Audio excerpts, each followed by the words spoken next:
Hi guys, Petrik here. Today's video will be about my favorite standalone books as of 2020. I have done a favorite completed series and I have done a favorite ongoing series, and now I want to do standalone books.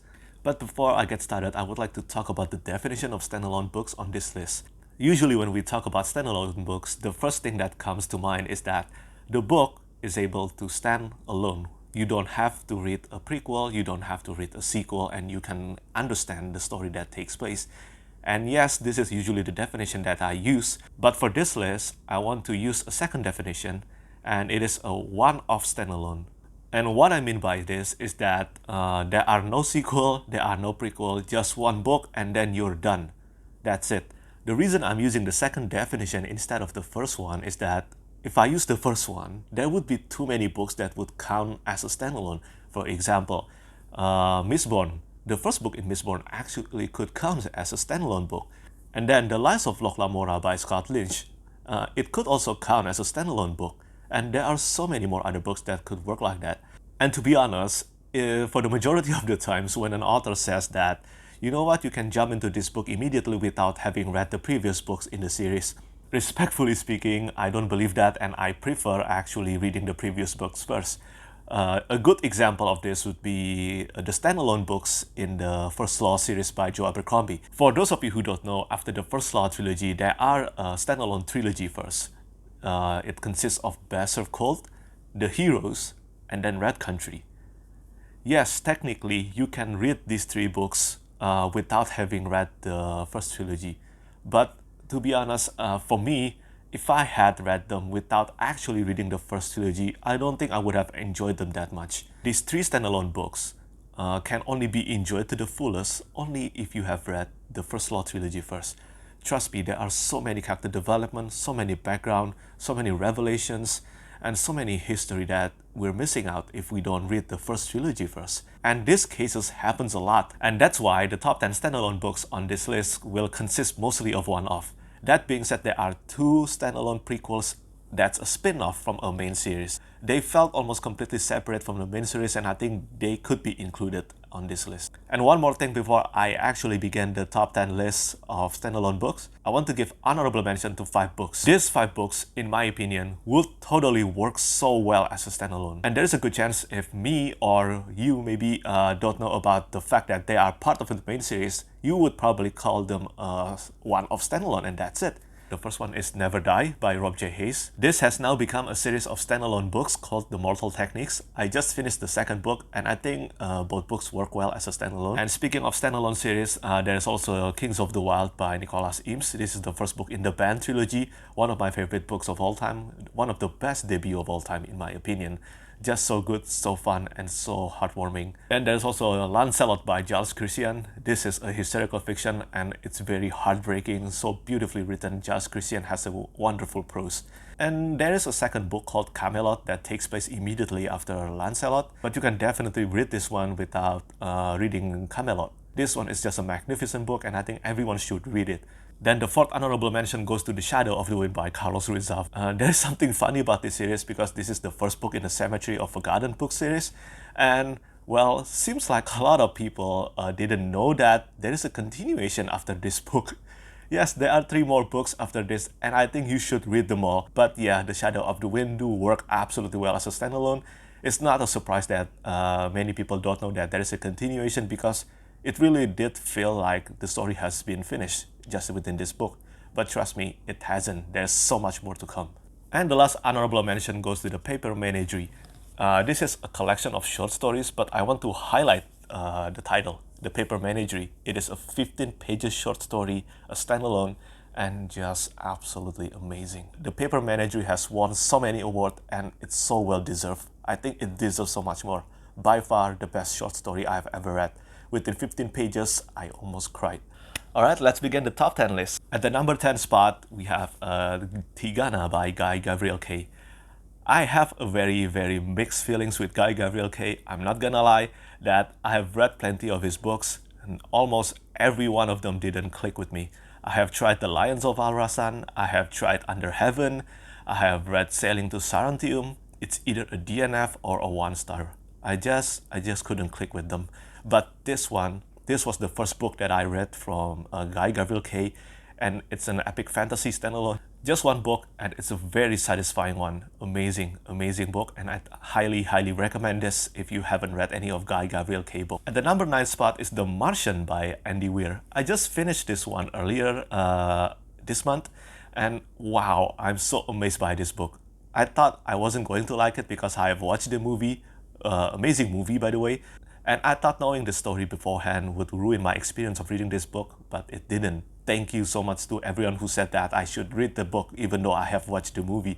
It's just so fun, so heartwarming, so tense, and just a wonderful standalone. Then at the number 8 spot is The Song of Achilles by Madeline Miller. As the title said, this is about Achilles and the Trojan War. But you know what? I thought I wasn't going to like this because I have read and watched so many adaptations of the Trojan War, and I thought I would get bored by it already. But turns out there is something about this retelling that's just so brilliant. Madeline Miller's prose is absolutely wonderful, and the character's development of Patroclus and Achilles are just stunning. Their relationship development between the two of them were so well realized, and I love this. So emotional, heartbreaking, and the vulnerability that's been given to the character of Achilles really made Achilles a better character than just the normal godlike warrior that he is. The other book by Madeline Miller is also a great one. It's called Circe, but I think The Song of Achilles is better. At the number 7 spot, it's Gates of Fire by Stephen Pressfield. This is an amazing historical fiction at its finest in my opinion, and it depicts the Battle of Thermopylae. There is something about Pressfield's writing that felt so evocative. There's a lot of inspiring philosophical passages, there's a lot of energy coming out of the text, and it felt like I was truly there in the battle together with the Spartans. It's such a great book, and if you haven't read this one, I highly, highly suggest that you give it a try, even if you don't usually read historical fiction book. This is a great one, and I think everyone should give it a try. At the number 6 spot is Recursion by Blake Crouch. I've read Dark Matter, and I think this one is even better than Dark Matter. Both Dark Matter and Recursion are just so thought-provoking, and they are such a page-turner. And this is one of those books that I would actually recommend to every sci-fi reader. It's just so good, so good. Blake Crouch has a talent to make a difficult sci-fi topic so accessible, and the characters are well realized, and I love this book. Just read it, the best sci-fi standalone that I've read so far. At the number 5 spot is Dragon Mage by M.L. Spencer. I recently finished this one about a week ago. I was so blown away because this was the first time I read M.L. Spencer's book. And well, she's usually known for her grimdark fantasy, and I think this one is her first epic fantasy book. And wow, she really have to write more epic fantasy books. Dragon Mage is the kind of book that will remind readers why they love the classic epic fantasy in the first place. The magic system is well realized, the world building is intricate, and it's almost 1000 pages long, and it's a very satisfying one. Yes, there is room for an expansion if the author wants to, but right now there isn't any plan as far as I know, and it is an amazing standalone. I highly recommend it. This hasn't come out yet. This comes out in the first week of January, so soon. Do get yourself a copy of this one. At the number 4 spot is a novella, and it is The Emperor's Soul by Brandon Sanderson. I don't think I need to say a lot again on this one because, well, I have talked a lot about this book, and yeah, this is, in my opinion, one of Sanderson's best work. And not gonna lie, I think this is the best novella that I've read. One of the 2 best novella that I've read. The other one being The Lightning Tree by Petrik, but that one kinda requires your knowledge of the first book at least. Sanderson just very recently mentioned that The Emperor's Soul will have a sequel one day, but I don't think that will happen anytime soon, probably in 5 or 6 years. But at the moment, and for many years to come, The Emperor's Soul is one of standalone, and it's one that I absolutely recommend to everyone who wants to try Sanderson's work or those who wants to get into adult fantasy. This novella, even though it's very short, it has everything staple about Brandon Sanderson's work, like the intricate magic system, the well-written character, the amazing world building, amazing setting, and just a very satisfying story. At the number 3 spot is Boy's Life by Robert McCammon. This is the only book by Robert McCammon that I've read so far, and I have to read more of his books. He's mostly popular, I think, for a book called Swan Song that's constantly compared to The Stand by Stephen King. I haven't read that one. It is on my list, and I think I will read it next year. But for Boy's Life, this one is an utterly brilliant coming-of-age story. Just wonderful. I have no idea whether this belongs in fantasy or fiction or literary fiction. I think it's magical realism. I'm not sure what genre this is, but what I'm sure of is that this is an amazing book. It's like a transport device that transports you to your childhood again. It will remind you once again the best thing about your childhood, and maybe the magic of imagination contained in your childhood may have still exist until now. We just need to find it again. Read this one. Amazing. Alright, we have 2 books left. At the runner-up spot, the number 2 spot is Skullsworn by Brian Staveley. This is a standalone spin-off, and it is a prequel to the main series, but you can definitely read this one without reading the main series. Trust me, I've read the main series, I've read this one too, and I think this is Staveley's best work so far. I do love Chronicle of the Unhewn Throne trilogy, but this one is just spectacular. It centers around Pere Lacatur. I think that's how the name of the main character is pronounced. And this one shows Staveley's prose at his best, and it's wow.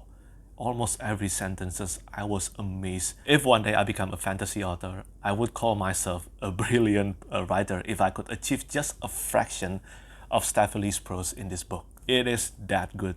And for the number 1 spot, and I don't think this will ever be replaced, for the best standalone book that I've read, it is The Sword of Kaigen by M.L. Wang. Every page in this book just clicked for me.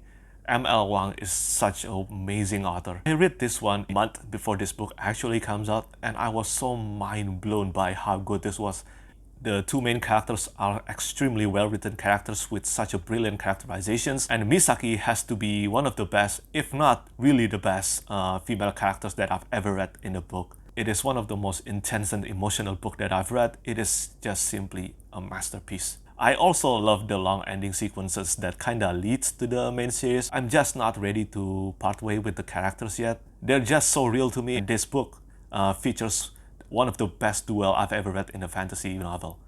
Amazing, amazing. There's so much emotion packed to it. And one of the other things that's so amazing about this book is that M.L. Wang successfully showed the devastating effect of war. I have shouted about this book for 2 years now, and I don't see myself stopping anytime soon. It's just a masterpiece. That's all. You have to read this book. Read it. I haven't made my list of best of published books that I've read, but I'm just gonna give you a spoiler alert now that this would be at the number 1 spot. And fun fact, the author actually did the cover art herself. It's so gorgeous, right? And that's my top 10 best standalone books that I've read so far as of 2020. What do you think about this list? Have you read any books that I mentioned on this list? As always, thank you so much for watching. I only have about 2 or 3 more videos before the year ended, and I hope you guys will stay safe. Thank you so much for all the support. Bye bye.